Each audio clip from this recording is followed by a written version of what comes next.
Kaddish, as we said, the highest kedusha out. And therefore, state logically that since this is higher than Baruch, higher than kedusha, then by kedusha and Baruch, there's no question about it all. You have to state it. So, well, as a result, we say that by Kaddish, actually you have to state it also, at least as much or even more, as the fear of kedusha and Baruch. According to the Gemara, of course, this is true. The Gemara says it takes out Tikuney Zohar, Tikuney the king of Maya, who was a guy, nothing. Enemy of the Jews, that one of the emissary of the Jews came to see him. They came to see him.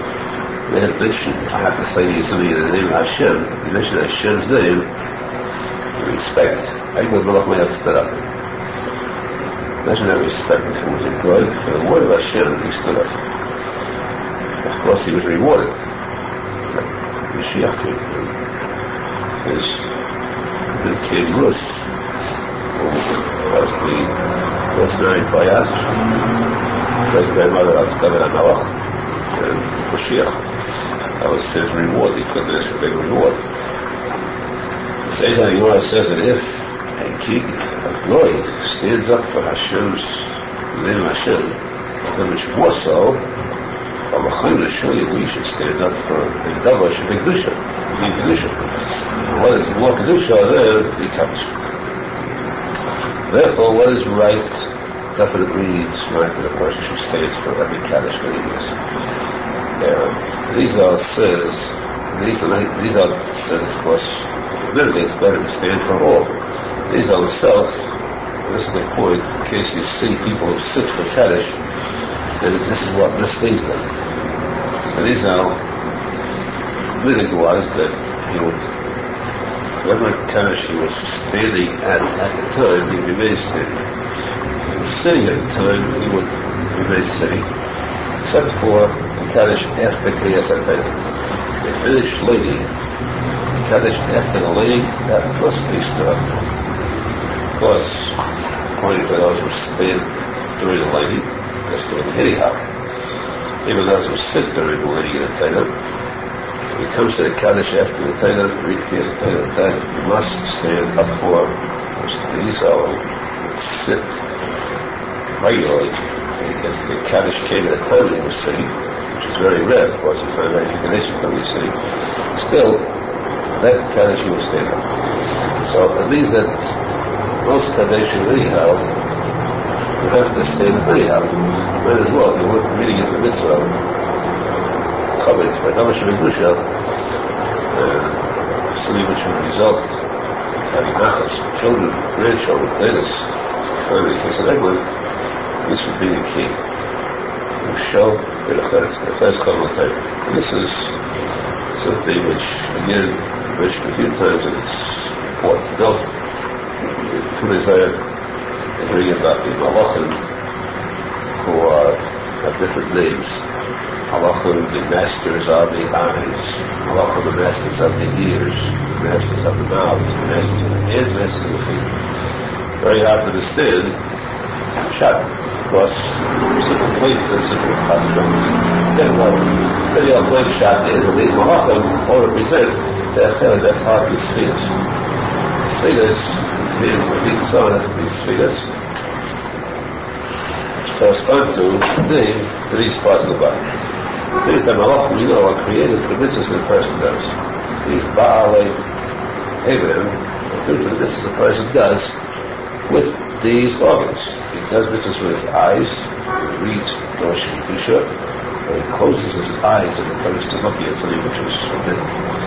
Then, these Malachim were created. These are the nests of the eyes. Now, speaking what's good, pure, or avoiding that which is not, this creates Malachim the rest of the earth. But these Malachim the nests of the feet, which probably support, probably is like the soil, the foundation. That's why that's a highly soil together, because this is the foundation that supports the entire structure. These nests of the feet are those who run to shul, for example, run to hear the Torah, and stand on his feet, it comes to this rather than sit. That's why in all cases it's standing is the true sign of their credits, not just by davening. But in the case of kavod to Torah, the Torah comes in, you show you that I'm standing up. When a Talmud Chacham walks in, you stand up. In the case of a parent, you stand. Kavod is always demonstrated by you stand. That's why in the case of Kaddish, Kaddish Kedusha, and surely we should examine to do it with one hour. But for that side, well, I think it's supposed to have you on Phil's time with us.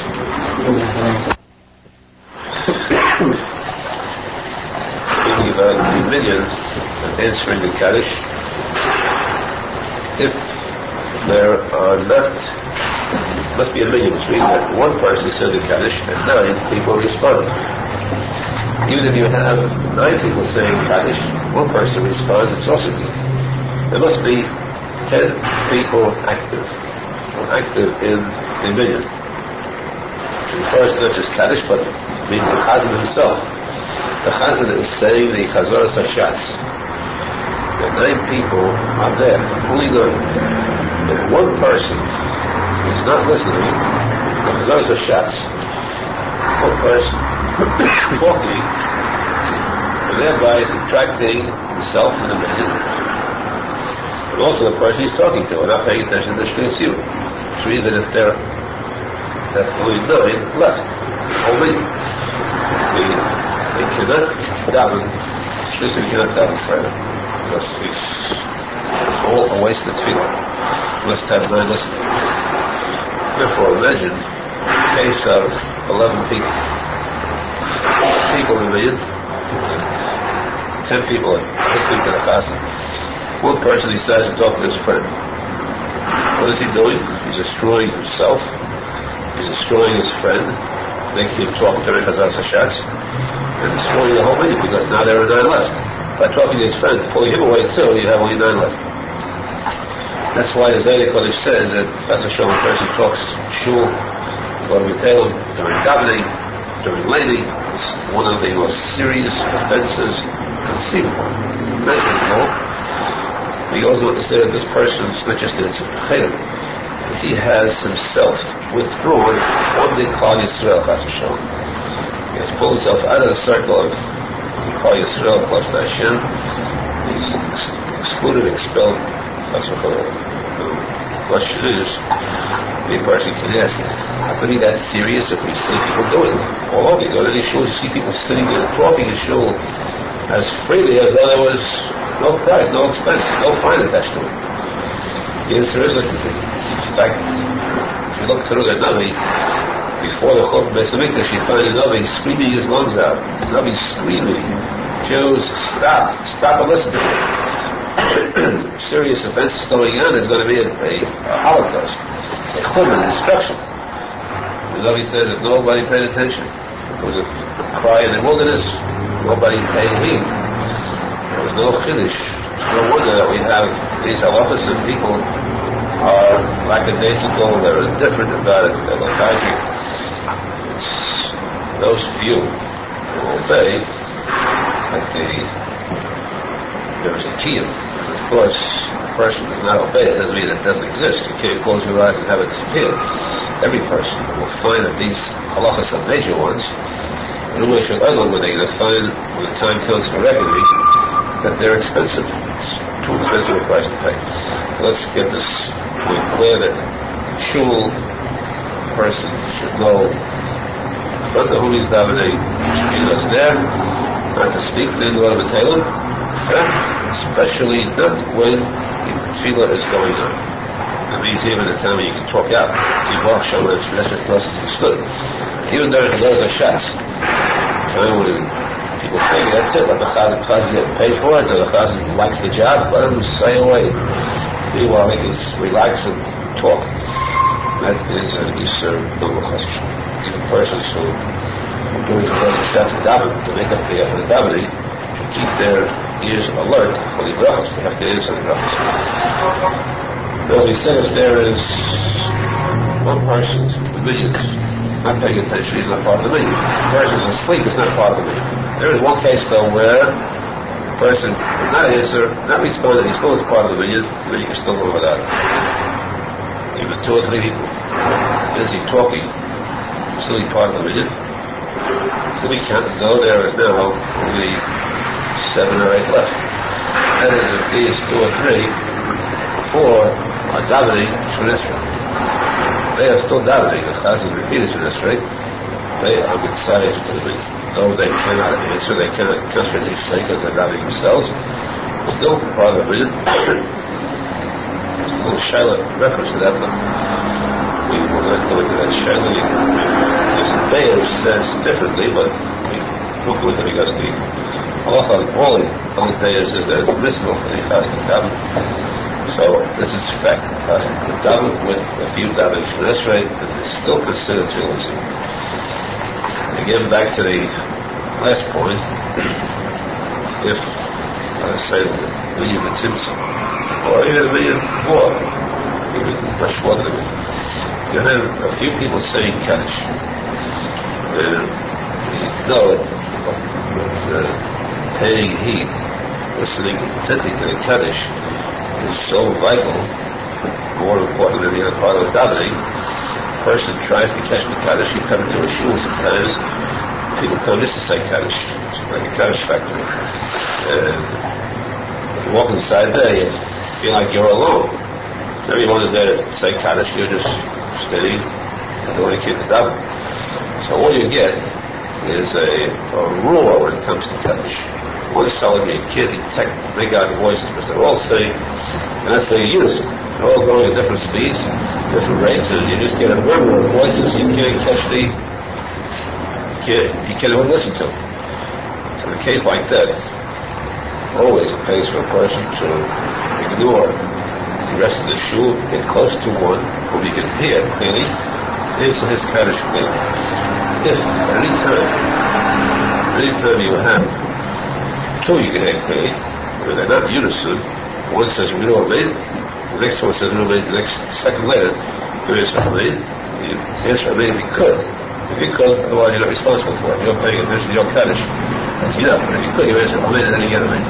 If they come on the heels, one after the other very closely, then altogether, of course, Amen is sufficient for both. You can cover both. If they're one very close to the other, it was like, what do you call a race where one right behind the other, then you can answer for both, Amen, be Amen. You don't answer twice, Amen, you answer once, but it's called Amen, be Amen, answer both. However, it's pretty difficult to finish with that because your mind has got to go fast, your mind is going to be torn apart, like torn allegiance between the two, which you can go along to. The best thing is to instead of knocking yourself out, you listen to one, you concentrate, you're excused for the rest of the shul. You don't have to worry about some of the others. If you couldn't catch, one goes fast and one goes slow, and catch 2 Yeshua, hours, you got yourself a treasure there, it's understood. But don't, sometimes you lose both because you're trying to catch 2. That's very easy to happen. See, if you're listening to one or the other, you'll find yourself lost in between and it's too late. So, above all, you got to try to, not to overdo it, but get yourself close to one and stay there. At least you know for sure you're safe. You have one Kaddish beginning then.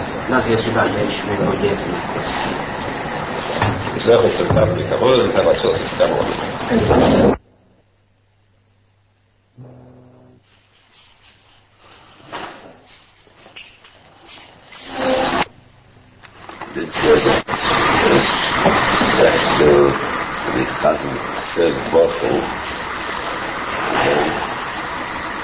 everyone is supposed to reply,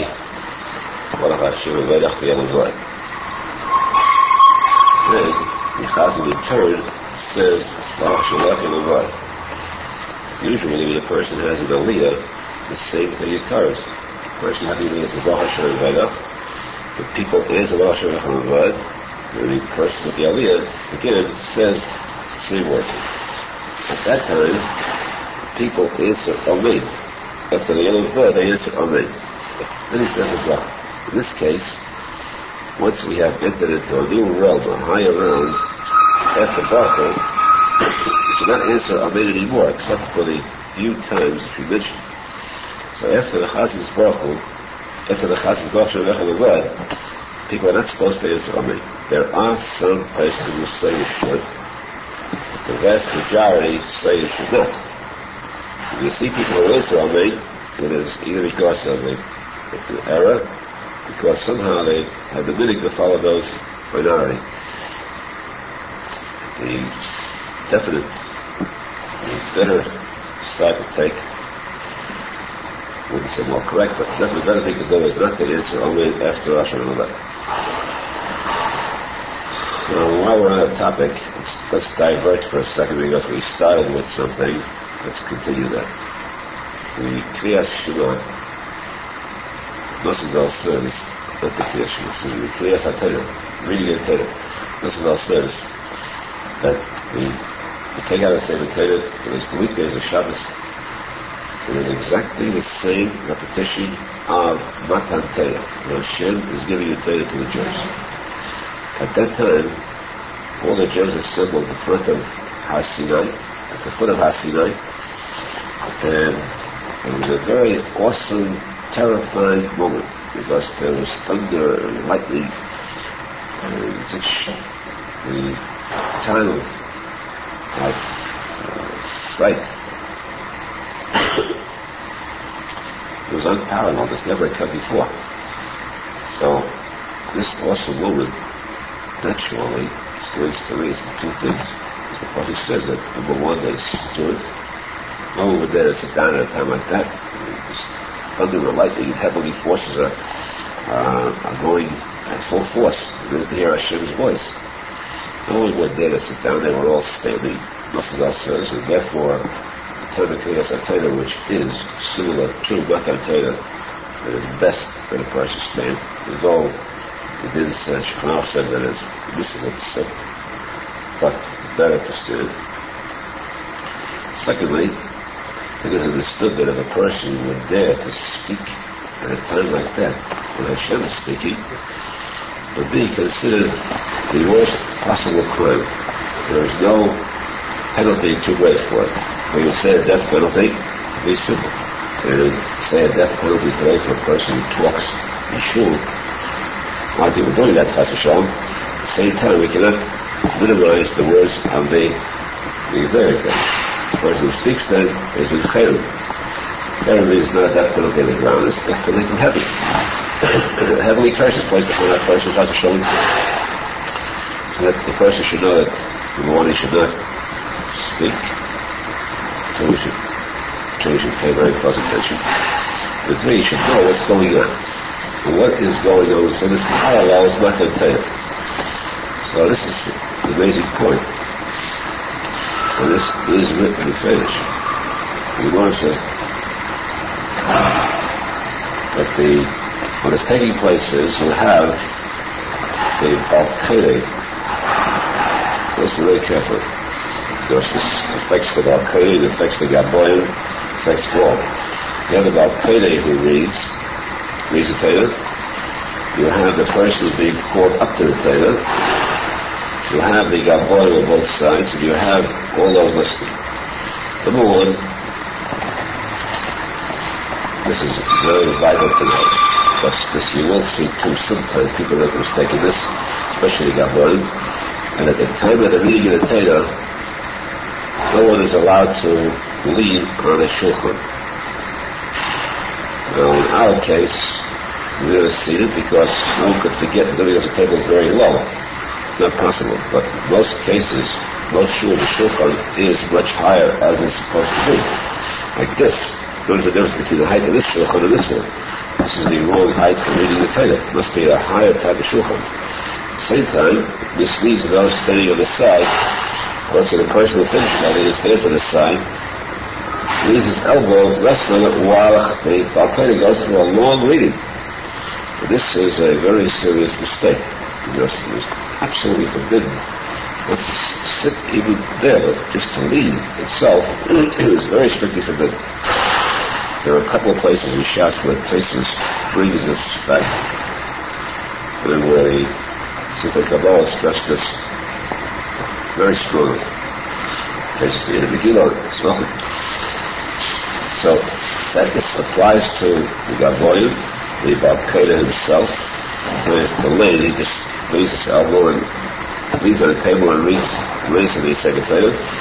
This is very strictly forbidden. The person getting an aliyah initially, and the Gavolim on the side, and the person is waiting after the aliyah was completed already. This is one item. Secondly, it's not leading by anyone.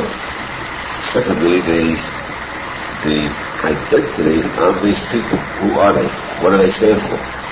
And this is the no other place that I can recall where this applies. We make such a similarity. You know, I say that by Kede, one reading the Torah, Rabbi Yaakov represents Hashem. Is Hashem speaking, giving the Torah to the Jews. The one who was called up to the Torah represents Moshe Rabbeinu. He is the one that is being taught the Torah to deliver, to transmit eventually to the rest of the Jews. The Gavolim are those leaders who are waiting for Moshe Rabbeinu. Aharon, Chur, Yeshua, and people in the shul, when the Jews staying at Mount Sinai when the Torah was being given. And this is the way a Jew is supposed to feel. Arizal says that a Jew who has Yerushalmi, true fear of Hashem, the Torah is being read, and he's supposed to feel that. Of course, it's living up to feel it every Shabbos. To feel it, to believe it, is a little difficult, but to a little bit, because it is possible. To actually sense that, you cannot sense that except on Shavuos night. Shavuos, the Torah was actually given by Hashem. And then we find many cases, tzadikim, Arizal, for instance, was walking with a very holy tzadik, and Shavuos said to him, "Do you hear anything?" He said, "Listen." He said, "No." And he said, "You don't hear anything?" Good tzadik. And I said, "You don't hear any thunder and lightning or Matan Torah, which is taking place in Shavuos? Tzadik is supposed to hear it." Nothing. Arizal heard clearly, exactly the way what the Torah took place then, it is reproduced. Every single Shavuos. At least we don't sense that we're supposed to know that this represents Matan Torah, but to have the proper respect, the proper dedication for what is taking place. So let's review that once more as far as Halacha wise. The fact that speaking is forbidden, no one disputes. That's absolutely. For those around the table to lead, no one disputes that. People themselves, to stand or to sit, this is optional. The Rosenfeld says it is better to stand. Others say it's Shulchan said it's mitzvah to stand naturally. But it is permissible. We cannot take that away. There are words that can be relied on to sit. We go to the top. The Arizal, it says sat during the kiruv. We can't ask questions why or how, but that's a fact. What is fact, though, too, is the thing that the person even sits. The 2 times he's supposed to stand up. Don't get away from this either. One time is the Kaddish at the end of the kiruv. The second time is every time a person says Batel, and each aliyah was to rise to answer the Baruch. Then you can sit down for the rest of the Kriya. You sit down for the rest of the Kriya, and for the last bracha to remain seated. Stand up just for the Baruch itself. Then the last Kaddish, and this is the minimum, which is known as showing that the Kaddish for Kriya Satana. The Balkede, of course, the Zohar Kodesh states very explicitly it should be one who, interestingly, last week's Pasha, I can't remember which week, last week's Pasha said as a posek, it's a really frightening bombshell. Pasek says that Esav came from his feeling, he was tired, and he said, how he tamed up, other than mother was there, let me eat. When he tamed him, he's let me eat, or let me foolishly translate that. Fresh. He wants the fresh from this food, this pot. So that means that he's not normal how he's eating. An animal does it that way. It means that what does he do this with? In his mouth. And the Zohar Kodesh says this. This is not found in some isolated place. In the Zohar Kodesh it says this refers to a Balkana. Balkana is supposed to enunciate, pronounce the words right, otherwise he's becoming Halitedi. He expresses the words without enunciating, without pronouncing it clearly, and that's how important Balkana is to prepare the Kriya, pronounce it properly. Same time we find here when it says about a chazan that is supposed to be selected. A chazan should be one who is fitting. A chazan who is fit. And Arizal, of course, goes into the different realm of time interpreting what chazan means, shliach tzibur. Even according to Shulchan, it says that a shliach tzibur should be at least. Notice the requirements. At least one who is completely pure of any kind of sins. He's an older person, preferably, completely pure of sins, and in his youth was devoid of any kind of wrongs. He never did a thing wrong while he was young. And he never had a bad name to go out on. There were no statements that he was kidnapping children, or that he was making people crazy, or teaching them wrong things. Anything at all. And that he is an honor, truly modest, and that everyone in his shul wants him as a chazan, and that he has a very sweet voice, and one that draws the person's interest, aesthetic voice, and one that customarily reads, learns, not just Gemara, but learns Tanakh, something, so that he's accustomed to these words in the Torah.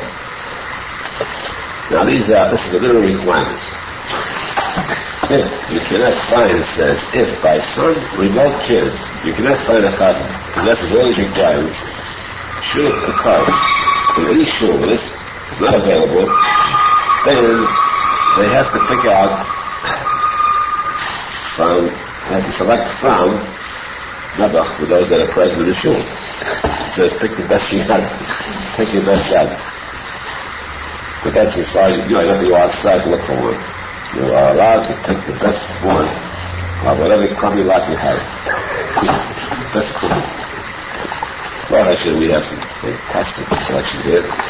All of the A1. They're all perfect. As far as the sickness goes, tzadik is no question about it. I'm sure. I have the slightest doubt. It's not a suspected Jew. I said they're all pure, the tachlis, so pure, they're transparent. The only other doubt about is about that sweet voice, it says here. That I don't maybe. But we have a good selection. There's no copies. We just don't have those who want to go. There's one thing that as you overdo it, these qualities, they have two of these qualities. One, when it comes to modesty, way out. Too modest is also concerned. Too much, they don't want to go to the Amid, and they never get the correct decision. So, as long as it didn't say that a bug goes and he can't figure out a chazan, if he has the best one, it says the wisest and the biggest tzadik among them. So we'll take the wisest and the biggest tzadik. But Baruch Hashem, not fair, which we said to see each other again. Hey, Simcha, we came Leibon, Atzlacha, and so in order to continue this minyan, to continue the minyan without fail, Chas v'shalom, continue the covenant of Arizal, bring this minyan, we should get together again, here we have Simcha Manachas, Minchas, this of Arizal, yes, we did.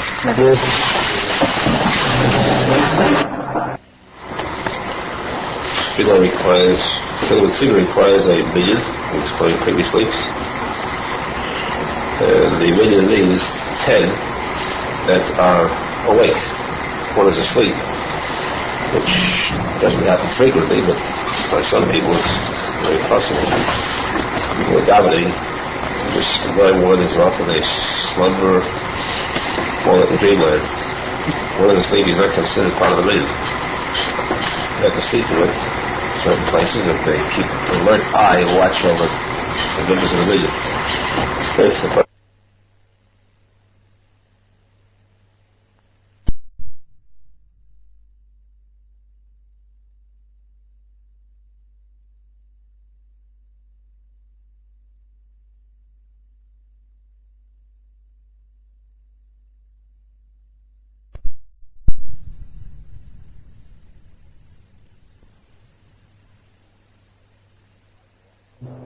I watch over the members of the meeting.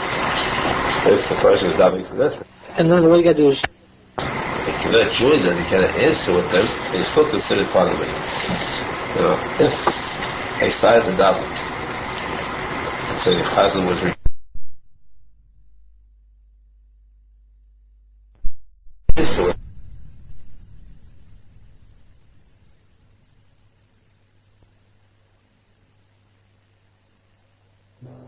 I watch over the members of the meeting. If the person is davening for this. And then what you got to do is... You cannot join them, you cannot answer with them, and you're still considered part of the meeting. You know, if a side of the davening, let's say the chazan was repeating his shmona and somebody walked out, he didn't realize if he got that there was exactly 10. He thought there were 11 or 12. He walked out of his shul, he's gone. You know, they find that only 9 people left. It is that the chazan is allowed to continue whatever item they started, they're allowed to finish. So the chazan can finish the whole Shemona Esrei Chazoros HaShatz, including the kedusha. This is a rare case where you can say kedusha with 9 people.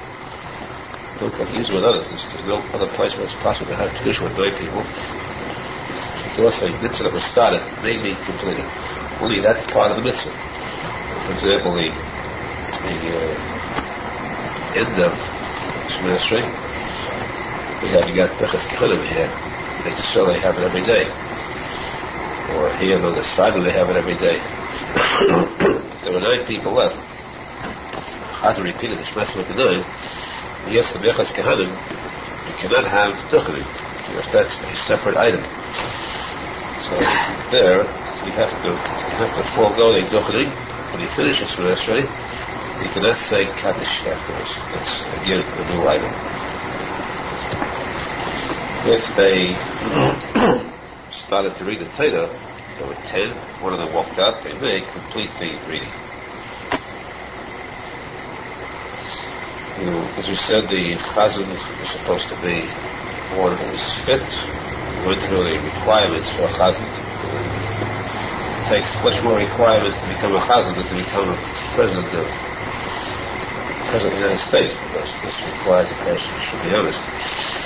Chazan, above all, besides the qualities, what is most important, chazan does not have these qualities. There is no one who is endowed with all these qualities, and they should select one who is best among the call.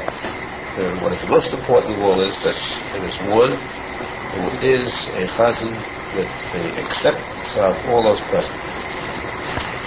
If there is chas v'shalom a rift, an enmity, an animosity among the members of the tzibur, of the call, it means that one of them dislikes or hates the other one. That one cannot go up and daven as a chazan, because the person might refuse to answer amen. There isn't that achva, that unity. So that one, if he's not accepted by the call, if they are opposed to him, he may not go up to become chazan. What if he is what they call a shtarka? And he says, "Let me see anybody try to stop me." No one would dare. He goes up and he davens against the will of the call. The thing is that you're not supposed to answer amen after his brachas. You're not supposed to answer anything after. Let him stand there and daven. This may sound strange, but it does happen. It happens more than rarely. To get more than the soul, you'll have disputes in shuls, for whatever reason it is, covered mainly. One is pregnant, they cover the other. And because of that, there's, of course, also a most shuls are different than this one. Most shuls, there's a battle always. Everyone wants to become chazan. They all fight for it. And this battle brings about a rift among the scholar. So one who is stronger, the fight makes right in that case. He gets up and goes and davens against the will of the majority, and that's supposed to answer only after him, and about him the posek says of a seir berach. One who says a bracha angers Hashem. That's either a case of a person who steals food, or on the stolen food he says a bracha, that bracha angers Hashem, or a case of a chazan who goes up and davens against the will of the kol, there too is bracha angers Hashem. The Gemara is Nosson Chela. Hashem says the voice of this chazan, which is supposed to be melodious, is something that is despicable. So chazan should see to it. The general rule is the chazan should see to it to make certain first that he's good, that he's a zakah, he's pure mitzvahs. At least he should see to it that he is liked and accepted by the call. Above all, he should not rush battle for the Omid. It's called the Omid. The Gemara says the general rule is, for this general rule you should learn, remember, mention this number of times outside. It's good to establish this as fact now. The Gemara says that when a person is asked to come in to be a chazan, he's asked to be a shliach tzibur, he's invited by the gabbai, one of the shul, members of the shul, to act as shliach tzibur by that tefillah, then the rule is that he should show a degree of modesty by refusing. Refuse lightly, sort of show a hesitancy. Till they ask him the second time. They ask the second time, then he should go forward slowly. He should agree. This shows that he's not anxious for it. He's covered a big chazan before it comes. That's the rule where you ask, you first decline politely, and then afterwards you accept. This is only if a person is at the same level, the person being asked to the same level as the one that is asking him. But the Gemara says, and it says, that if there is a godah asking him to daven, inviting to daven, if the Moshe call is a zoki, an elderly person, or Talmud Chacham, then it is forbidden for him to hesitate at all. He must accept immediately. This the Gemara learns from the angels. This rule we learn from angels. The story of the angels who came to visit Avraham Avinu when he was recuperating from the first milah. And then these same angels, a couple of them, went to visit Lot. They had to save Lot from the overturning of the city stone of Ameda. So we find they paid 2 visits for each 2 homes. In each case, Avraham Avinu and Lot, his nephew, invited these guests into their homes. Avraham Avinu said that he invited them in. They accepted immediately, because Abraham was a godah, Talmud Chacham, a tzadik. When he asked, they did not hesitate for a moment. When Lot, a very small person, asked them, it says that they refused. It says that he pleaded with them, he begged them. Yiftzah boldly, he begged very, very lengthily, until they finally acquiesced. This thing we're learns that depending upon who asks you, who invites you, that's how you're supposed to respond. That when it comes to davening for the Yomid, the person should shy away from it unless he feels he's qualified completely, or unless he gets paid enough money, his job. Then the person should usually decline politely, but not steadfastly. It's wrong for a person to absolutely refuse on any grounds. If the call asks, should be respect for the majority of the group. He's asked about go to the others, decline politely at the beginning, but then go. Don't hesitate. That too is very wrong. Stubbornness, akshonos, one of the bad traits. And if there is a good asking, then he's not allowed to decline at all. Not allowed to hesitate for a moment. So this minyan, of course, we don't have this problem because everybody's anxious to go to the Yomid. There's no way that one hesitates or waits or tries to evade this. Still, just in case there might be one somewhere around, we should know these rules. Above all, we should all be able to have our tefillah accepted and to see the Yerushalmi now.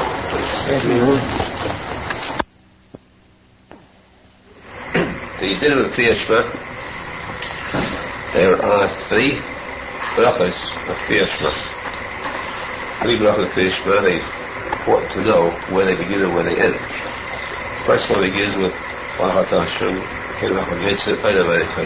immediately after Baruch, and it ends with Yitzed Hami Einais. Yitzed Hami, this is called the Birkas Yitzed Ein, creation of light. The second bracha begins immediately afterwards, Ahavas Elam, and then with Sabecha Leisa V'Ava. It's one paragraph. It's Birkas HaTorah. The third bracha begins with the Yatziv, Shulchan Emes, the Yatziv Menachem. So you have 2 brachas before the Kriya Shema, the middle of the Kriya Shema itself, then a bracha afterwards, the Yatziv Menachem, which ends with Baruch Atah Hashem Gal Yisrael.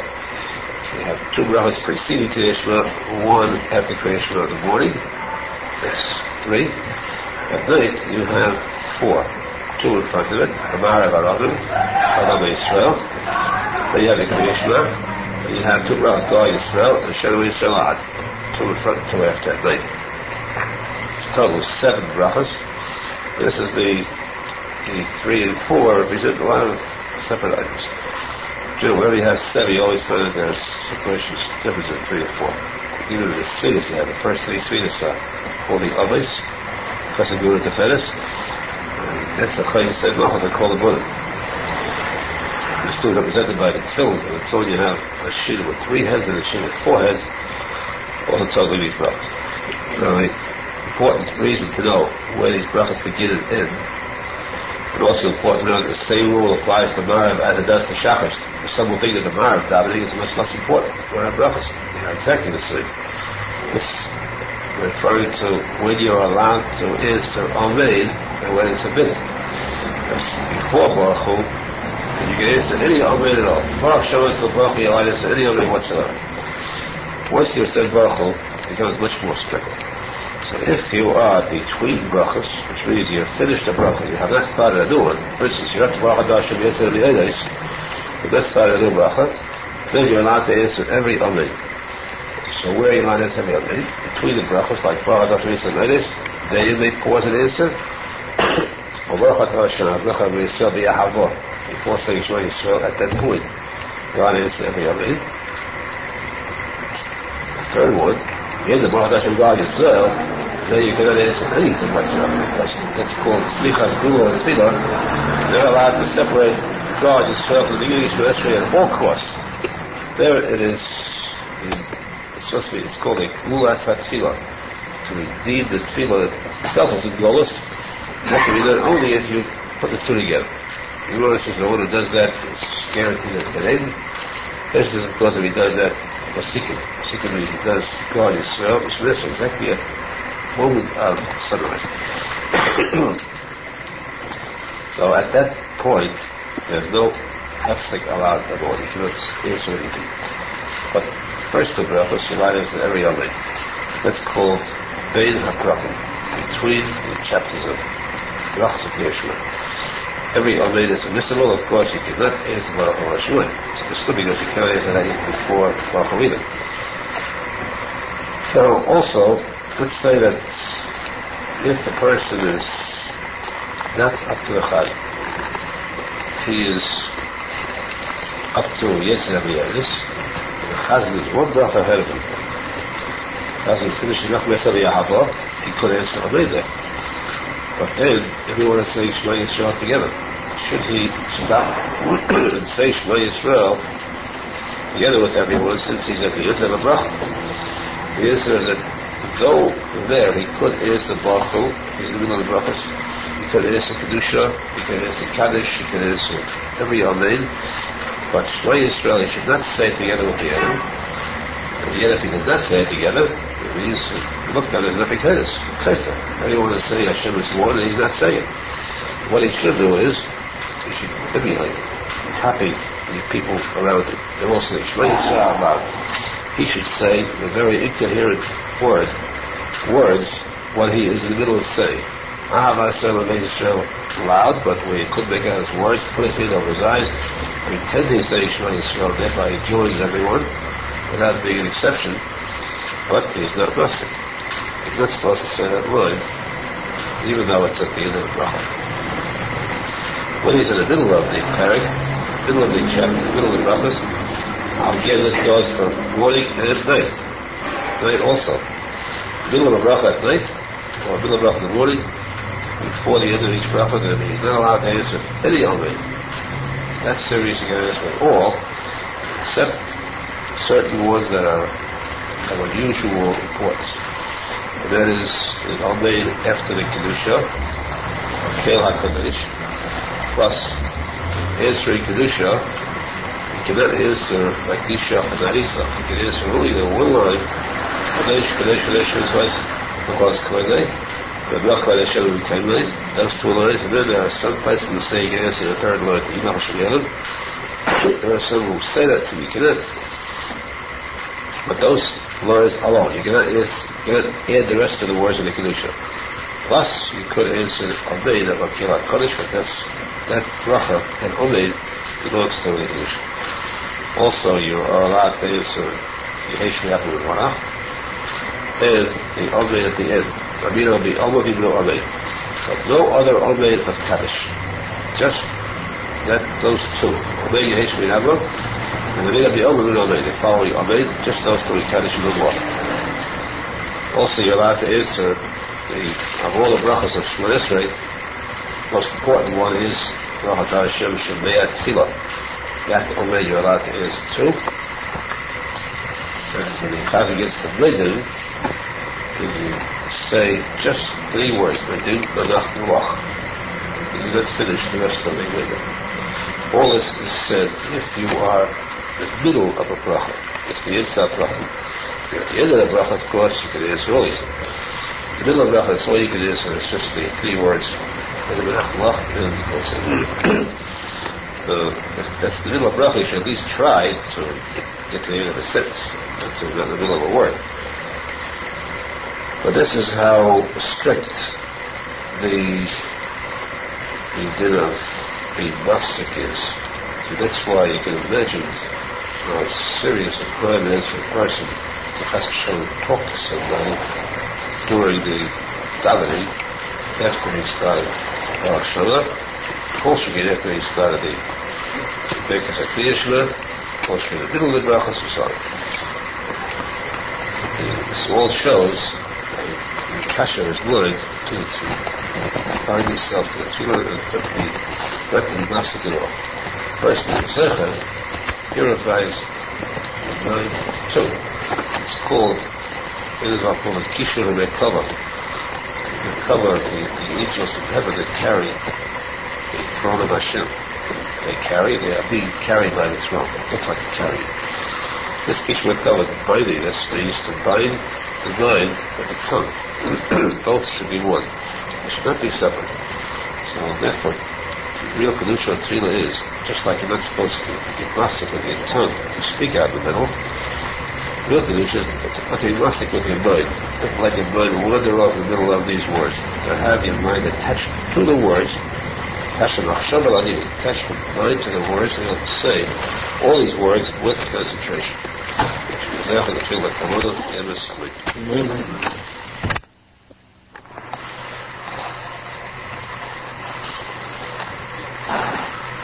to take the minute of Chanukah, though we learned it yesterday. This week it's fit better to Davlitai, to learn the Halachas of Chanukah, so we review it. Just be shot. This is that Bayis Sheni, second base of Mikdash, when the kingdom of the Greek Empire became powerful, ruled over the world, and over Israel. They issued decrees against the Jews to nullify their religion, Chas v'Shalom. They did not allow them to study Torah, mitzvahs, and they harmed them financially too. They robbed them, they polarized. Eventually they went into the Hechal, they the Beis Hamikdash, they destroyed, and they tummy, and it was a very sad, depressed time for the Jews.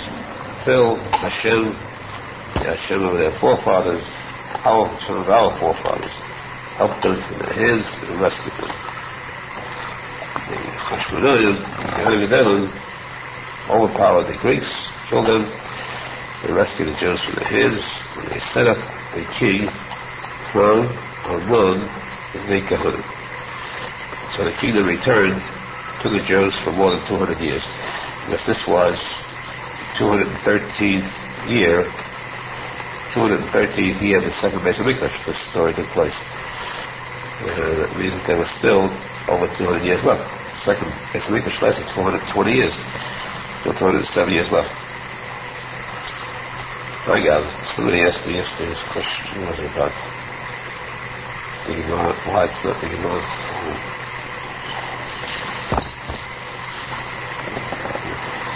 Question: why all this whole story? Why isn't the Gemara?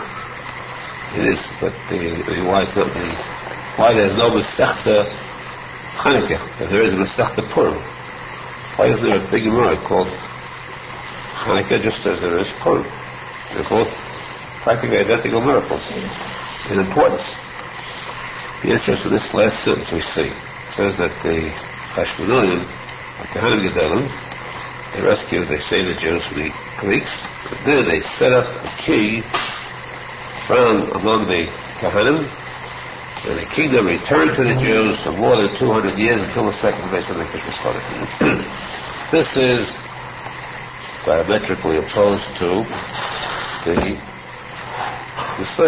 law, because the Kohanim Gedolim are the ones to rule over the Beis Hamikdash.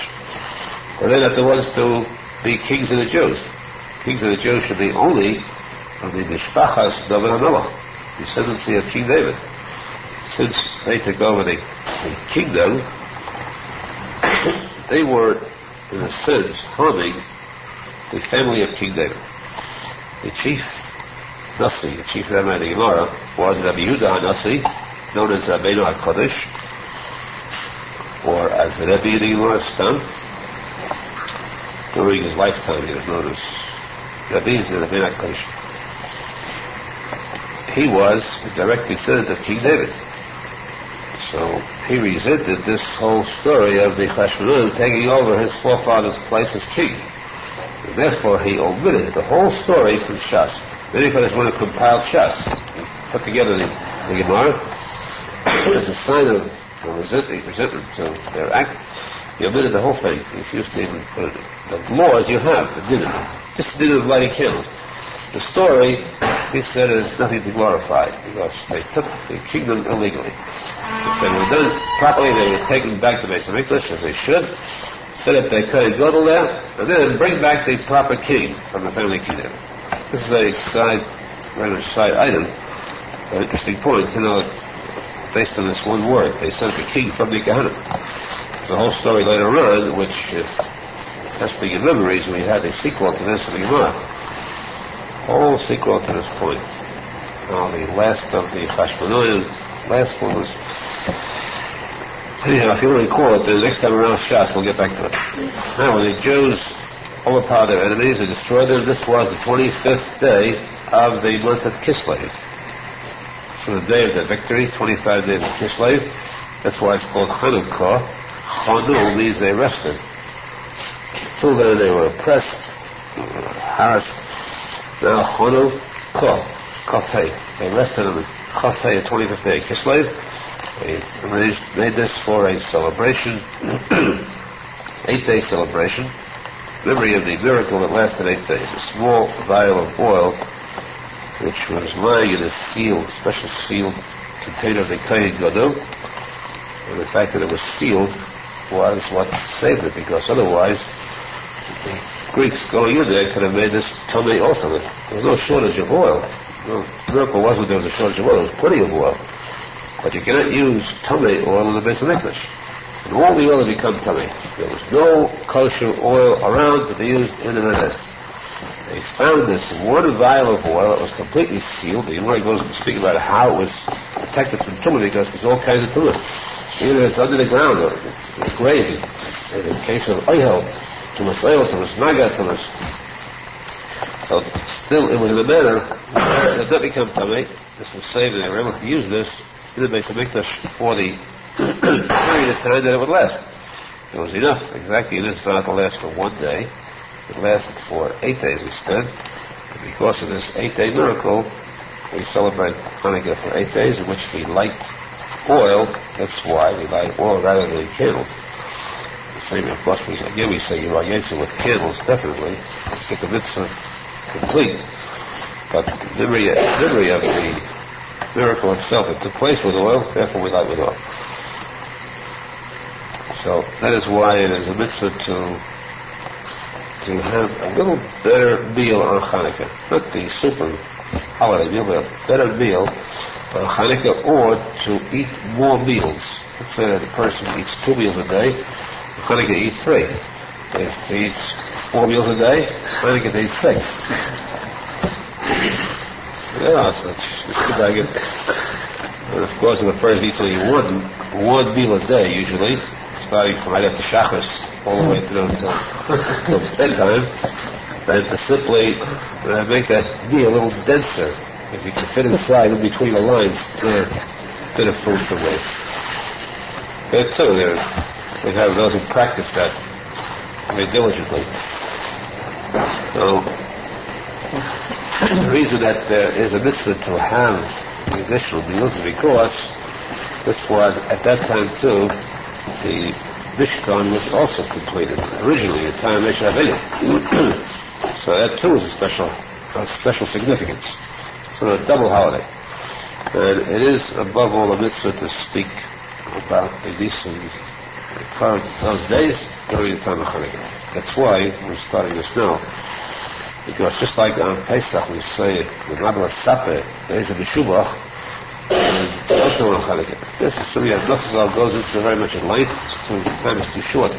But the point, one word goes, what is stressed now on that point. Arizal's question, Kasher, why should we have to speak about the miracles, Hanukkah or Pesach? We said it last year. We know it. Right? We know the story completely, the story of the, let's say, that Egypt, how Hashem passed over the homes of the Jews, the miracles that happened there. First one was saved, miracles of the Red Sea. Story of Hanukkah, you ask any child today, what younger than you? Child going to kindergarten. I'll say, yeah, Hanukkah, the oil lasted for 8 days. Everybody knows it. So, we know it, right? So surely Hashem knows it. We got to tell Hashem. Hashem. We got to say something. It's time there was a miracle that took place. This was the miracle. What is there to say? Why tell us Hashem? What's so important about the Saper? To speak about these things. Israel's the Saper. This fetus. Sapphire means bright, enhanced, beautified, bring light. The person does the mitzvah below, the really bright lights that go on in heaven. It's like you can have, you go in the basement upstairs, you want to walk into a lighted house, they have a button downstairs. You push the switch downstairs, and the upstairs becomes lit. So here you're doing something, you push a button way downstairs, and upstairs the lights go on. Here too, a person does mitzvahs downstairs in this world, up in heaven, lights going all over. It starts flashing. I remember once my father showed me a child, he pressed this point to us, told us about the fact that the Maisa here is madlik, the Eilis, the Mala, lights, these tremendous lights up in heaven, and each light is a whole world, literally a universe. The whole universe is lit up through our acts, little acts that are here. We put on throne weeds, we daven, we tzitzis, we make a bracha, we light candles. This is a small thing here. It's so tiny here, and it becomes enlarged so tremendously. These lights is called a sape. The big light above. What's the light above? Not that we have to tell it to Hashem. This is